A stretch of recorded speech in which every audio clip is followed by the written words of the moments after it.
understand this themselves. They're on their own. We need everybody to beat on the table. Lee couldn't find a drum roll. We need a drum roll. We need a drum roll, please. Do a little foot stomping with it. Easy on the floor. Okay, here they come.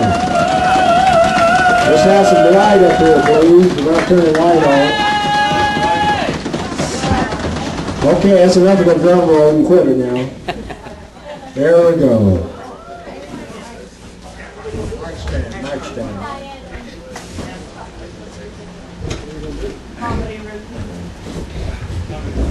Gotta get some technical stuff ready here. Yeah, we're working here. Is that mic also working? Yes, sir. Right. When it's turned on. We need a chair. We can do that. All right, John, you got this ready now? You got it all focused in, right? Okay. I don't know about focus. You never If you said miss any of it, you're in trouble. Check. I'm not worried about Diane. I'm worried about Charlie. Testicle. 1, 2, 3.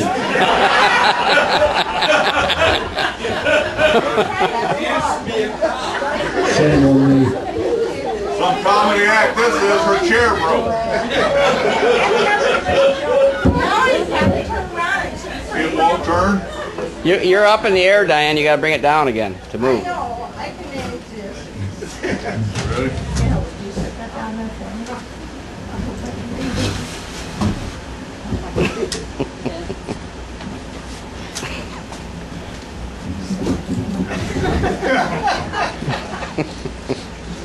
My voice is being modified, so you may not be able I'm sorry.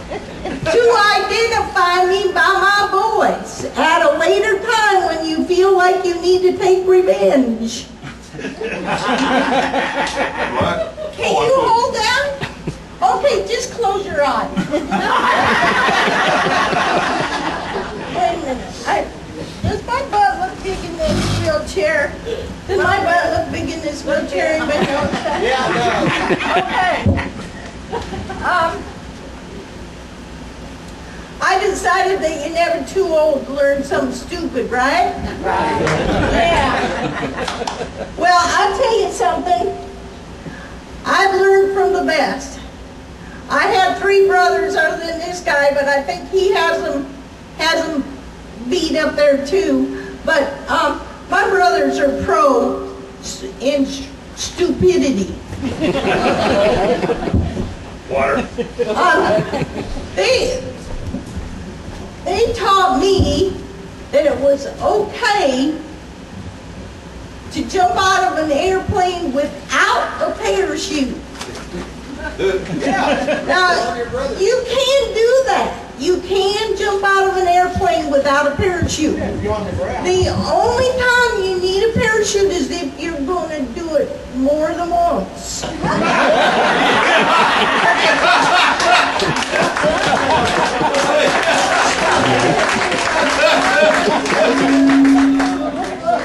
I learned my best lessons about stupidity when I was a wee tyke. My brothers would make go-karts out of whatever they could find. And they'd take them up this real steep hill to test them out. And I was so excited to watch them.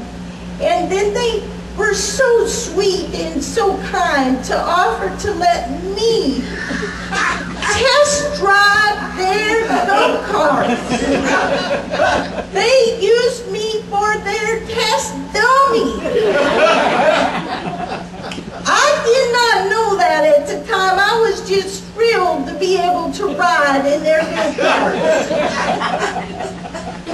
They give me up their big old hill, and they push me down, and I'd be riding down, and my brother go, "Oh, Gary, you know when you turn the wheel right, it goes left, and you turn the left, and it goes right.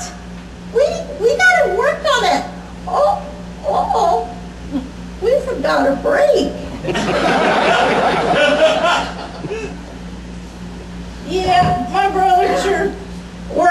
champions at stupidity, and when I gave up my responsibilities as a test dummy, they had to start using each other. They haven't quit yet, and neither will I. We're all talking about memories here. Well, my aunt and uncle took a memory improvement course. They thought it would help. You know, when things start getting rusty up here, you gotta do whatever you can do. So they went to a seminar, and they learned by association the things that we're familiar with. So my uncle was out telling his neighbor about it, and the neighbor said, "For crying out loud, where'd you take that course?" My uncle thought for a minute, and then he said, "Flower. Oh, you know those flowers? They're real pretty and smell real good, and they have thorns on them." Neighbor said, "Yeah, by golly, I do. You mean a rose?" He said, "Yeah. Hey, Rose, where did we have that seminar?"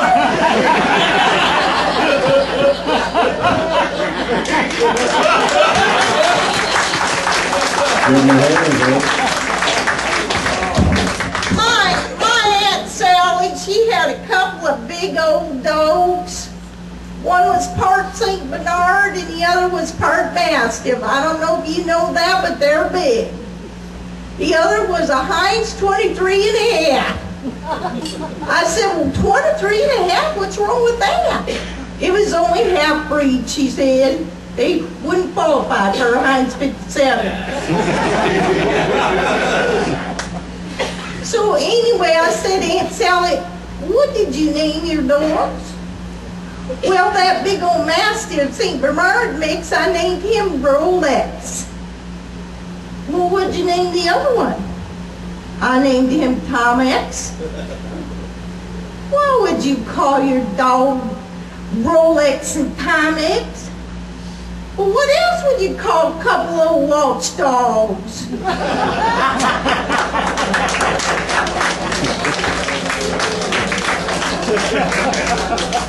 Anyway, it's always fun. It's always fun to take the kids to the zoo and do all kinds of stupid stuff. I mean, fun stuff. And my sister-in-law took her daughter to the zoo when she was 8 years old. And they went to the reptile garden. And there were a couple of turtles there. There was a very amorous male that was acting very affectionately toward a female. And my niece was just watching, very transfixed by this whole thing. And she said, "Mama?" And her mother just stood there cold, thinking, "Oh no, she's gonna start asking me questions. I'm gonna have the talk." "Huh. Mama," she said, "Yeah. Why doesn't he just go round?"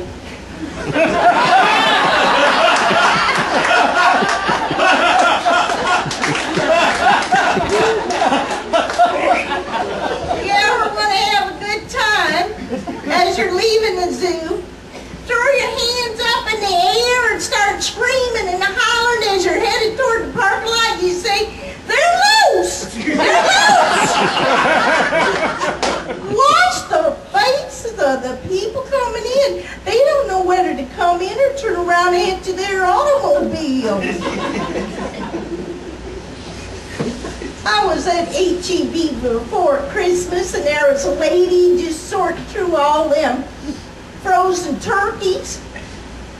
She was not happy. She saw a meat guy, and she said, "Sir, don't these turkeys come any bigger?"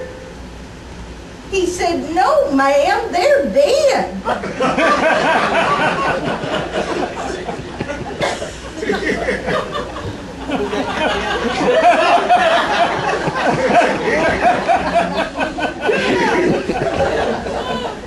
Then there was one day I was at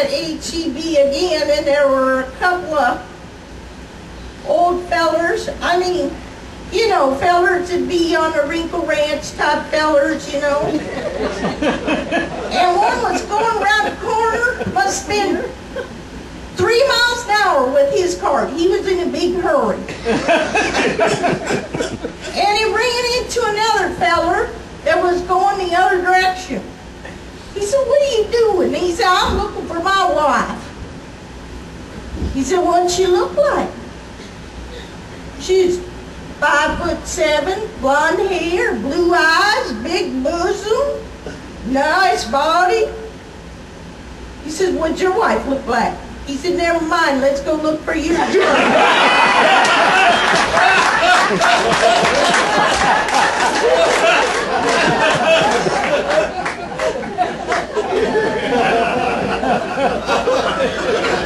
I don't know. Good thing it wasn't my husband. Anyway, my daddy owned a farm up there in Nebraska, and he was driving down the road one day, and he had his pickup truck with him. There was a little boy that was a neighbor, and he was always waving my daddy down. And he waved him down, he said, "Mr. Paul, Mr. Paul." And he pulled over and stopped. He said, "Yeah, Danny, what would you like?" He said, "Well, your truck smells terrible. What's the deal? What do you got in that truck?" "Well, I got some manure in there." He said, "What are you going to do with that manure?" "Well, I'm going to put it on my strawberries." Then he said, "Oh, you should come and live with me. We put sugar and cream on ours."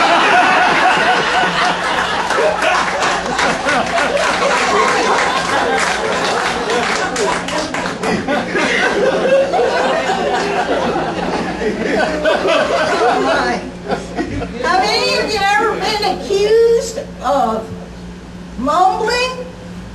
That is one of the old age problems we have. Our spouses or significant others are telling us all of a sudden we're a mumbler. There is a cure for mumbling. You just go out to the hearing store and get one of them little hearing aids, and pretty soon, no more mumbling. And that hearing aid is not for you. It is for your buddy. It works. It really does, because you don't mumble anymore after that. Speaking of hearing problems, I want to introduce to you my friend, my mentor, and my brother, Chopper Charlie.